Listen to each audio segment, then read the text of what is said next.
उत्तर प्रदेश में भारतीय जनता पार्टी की चुनावी रैलियों में मुजफ्फरनगर का नाम बार बार आ रहा है।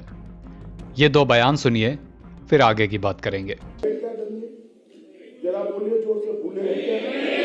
भूले हैं तो फिर से अगर वो अकेले में गलती कर दी तो वही दंगे कराने वाले फिर से लखनऊ की गद्दी पर बैठ जाए।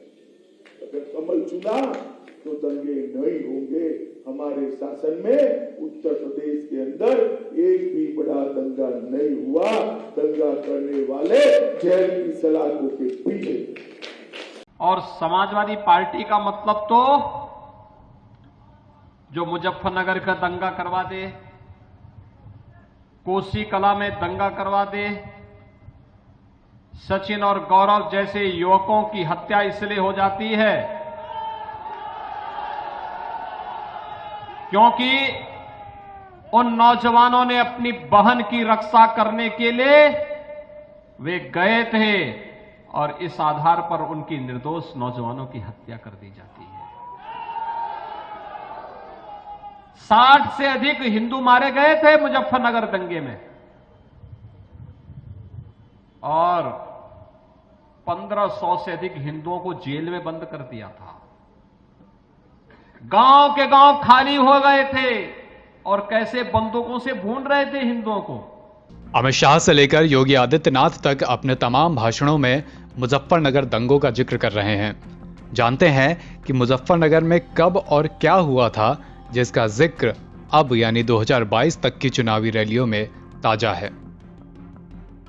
दरअसल मुजफ्फरनगर की जानसठ कोतवाली क्षेत्र के गांव कबाल में 27 अगस्त 2013 को शाहनवाज और मलकपुरा के सचिन गौरव की हत्या कर दी गई थी। यही उस समय दंगे की वजह बना था। 7 सितंबर को नंगला मंदौड़ में पंचायत बुलाई गई। बहू बेटी सम्मान बचाओ पंचायत से लौटते वक्त कई जगह पर हमले किए जाने का आरोप लगा। उसी रात देहात क्षेत्र के गांवों में सांप्रदायिक हिंसा भड़क उठी थी। हिंसा की आग में मुजफ्फरनगर का बुढ़ाना और शामली क्षेत्र के आधा दर्जन गांव प्रभावित हुए थे। मुजफ्फरनगर शामली जनपद के करीब 900 परिवार उस समय इन दंगों की वजह से सांप्रदायिक जो माहौल खराब हुआ उसकी वजह से पलायन कर गए थे। दंगों से जुड़े 510 मुकदमे अलग अलग थानों में उस समय दर्ज हुए थे।